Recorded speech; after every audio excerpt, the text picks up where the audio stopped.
Welcome to easy tips kitchen. ഇന്ന് ഞാൻ തയ്യാറാക്കാൻ പോകുന്നത് ഒരു നാടൻ നെയ്യപ്പമാണ്. നമ്മുടെയൊക്കെ കുട്ടിക്കാലത്ത് കഴിച്ച ആ ഒരു രുചിയിൽ, അതായത് നമ്മുടെ ഒത്തന്റിക് സ്റ്റൈലിലുള്ള നെയ്യപ്പം. കുറച്ച് ക്രിസ്പിയും അതുപോലെ തന്നെ കുറച്ചൊരു ഹാർഡും ആയിട്ടുള്ള രീതിക്കുള്ള നെയ്യപ്പം. അപ്പോൾ ഇതെങ്ങനെ തയ്യാറാക്കുന്നത് നോക്കിയിട്ട് വരാം. അപ്പോൾ ഇതിന് വേണ്ടി 2 കപ്പ് പച്ചരി കഴുകി 4 മണിക്കൂറോളം കുതിർത്ത ശേഷം ഊറ്റി വെച്ചിട്ടുണ്ട്. അതുപോലെ തന്നെ ശർക്കരപ്പാനി എടുത്തിട്ടുണ്ട്. 350 ഗ്രാം ശർക്കര 3/4 കപ്പ് വെള്ളത്തിൽ ഉരുക്കിയെടുത്തത്. ഇനി മാവ് ഉണ്ടാക്കുന്നതിന് വേണ്ടി മിക്സിയുടെ ജാറിലേക്ക് പകുതി അരി കുതിർത്തത് ചേർത്ത് കൊടുക്കുന്നുണ്ട്.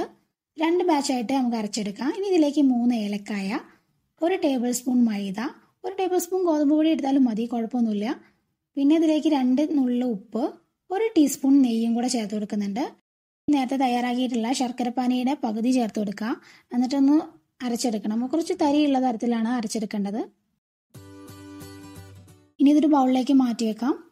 നമ്മളിതിലൊരു കാര്യം ശ്രദ്ധിക്കേണ്ടതെന്ന് വെച്ചാൽ നമ്മൾ വേറെ വെള്ളമൊന്നും ഇതിലേക്ക് ചേർക്കുന്നില്ല. 2ാമത്തെ ബാച്ച് അരി അരച്ചെടുക്കാം.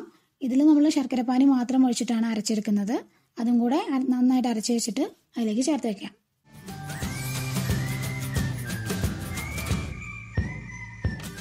ഇനി നമുക്ക് നല്ലപോലെ ഇളക്കി കൊടുക്കുക. ആ 2 ബാച്ചായിട്ട് അരച്ചെടുത്ത മാവും നന്നായിട്ടൊന്ന് മിക്സായി കിട്ടണം. ഈ ഒരു കൺസിസ്റ്റൻസി കറക്റ്റാണ്. അതുപോലെ നമുക്ക് തരിയായിട്ട് വേണം കിട്ടാൻ വേണ്ടിയിട്ട്. ഇത് കണ്ടോ, കയ്യിൽ ഇങ്ങനെ എടുക്കുന്ന സമയത്ത് ഇങ്ങനെ തരി വെവ്വേറെ കാണണം. നമ്മൾ പുട്ടിൻ്റെ പൊടി പോലെ കണ്ടില്ലേ. ഇനി ഇതിലേക്ക് 1/2 ടീസ്പൂൺ എള്ള് ചേർത്തിട്ട് നന്നായിട്ട് മിക്സ് ചെയ്യണം. അപ്പോൾ അതിൽ കുറച്ച് കൂടുതൽ എള്ള് ചേർക്കണം എന്നുള്ളവർക്ക് ചേർത്ത് കൊടുക്കാൻ കുഴപ്പമൊന്നുമില്ല. പിന്നെ ഒരു 8 മുതൽ 12 മണിക്കൂർ നേരത്തേക്ക് റെസ്റ്റ് ചെയ്യാൻ വെച്ച ശേഷം മാത്രമാണ് നമ്മൾ നെയ്യപ്പം ചുട്ടെടുക്കുന്നത്. ഈ ഒരു മാവ് കുറച്ച് ലൂസായിട്ട് നിങ്ങൾക്ക് തോന്നും, കുഴപ്പമൊന്നുമില്ല. അതൊരു 10-12 മണിക്കൂറിന് ശേഷം നല്ല തിക്കായിട്ട് വന്നോളൂ. ഇതിപ്പോൾ ഞാൻ ഓവർനൈറ്റ് ആയിരുന്നു വെച്ചിട്ടുണ്ടായിരുന്നത്. ഒരു 12 മണിക്കൂറിന് ശേഷമാണ് ഇങ്ങനെ. അപ്പോൾ കുറച്ച് നല്ല തിക്കായിട്ട് തോന്നും. അത് പ്രശ്നമുള്ള കാര്യമൊന്നുമല്ല.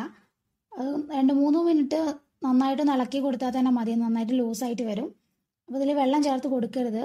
കണ്ടില്ലേ, നന്നായിട്ട് ഇളക്കി കൊടുത്ത് ഈ ഒരു കൺസിസ്റ്റൻസി എന്ന് പറഞ്ഞാൽ കറക്റ്റാണ്. ഇനി നമുക്ക് ചുട്ടെടുക്കാം. ഇതിനുവേണ്ടി ഇരുമ്പിൻ്റെ ചട്ടിയിൽ വെളിച്ചെണ്ണ ചൂടാക്കി എടുത്തിട്ടുണ്ട്. ഇനി ഒരു മീഡിയം ഫ്ലെയിമിലേക്ക് മാറ്റി വെച്ച ശേഷം ഒരു കയ്യിൽ മാവ് ഒഴിച്ചു കൊടുക്കുന്നുണ്ട്. നമ്മുടെ ചട്ടിയിലെ വെളിച്ചെണ്ണയുടെ ചൂട് കറക്റ്റ് ആണെന്നുണ്ടെങ്കിൽ നമ്മളിങ്ങനെ മാവ് ഒഴിക്കുന്ന സമയത്ത് നല്ല ബബിൾസ് ആയിട്ട് ഇങ്ങനെ വരും.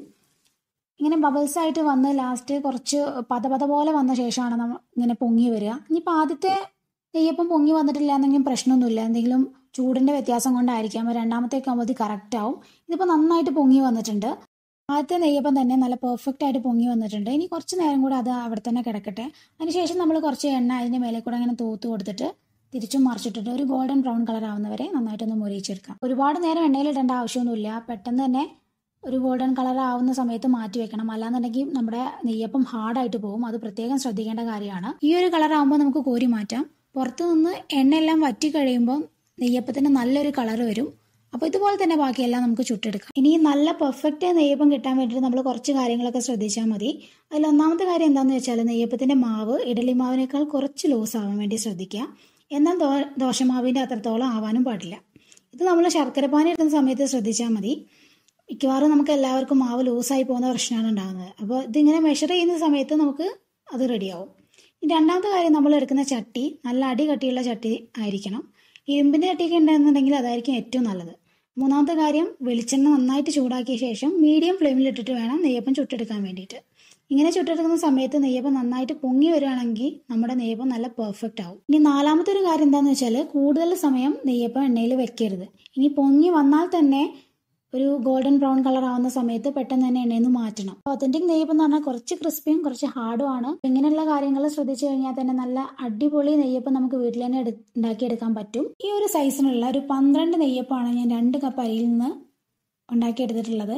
അപ്പോൾ വീഡിയോ ഇഷ്ടമായിട്ടുണ്ടെങ്കിൽ ലൈക്ക് ചെയ്യാനും ഷെയർ ചെയ്യാനും സബ്സ്ക്രൈബ് ചെയ്യാനും മറക്കരുത്. സബ്സ്ക്രൈബ് ചെയ്യുന്ന സമയത്ത് തൊട്ടടുത്തൊരു ബെലൈക്കൺ കാണും. അതും കൂടെ ക്ലിക്ക് ചെയ്ത് കഴിഞ്ഞാൽ ഞാൻ അപ്ലോഡ് ചെയ്യുന്ന വീഡിയോസ് നിങ്ങൾക്ക് നോട്ടിഫിക്കേഷനായിട്ട് ലഭിക്കും. Thanks for watching easy tips kitchen.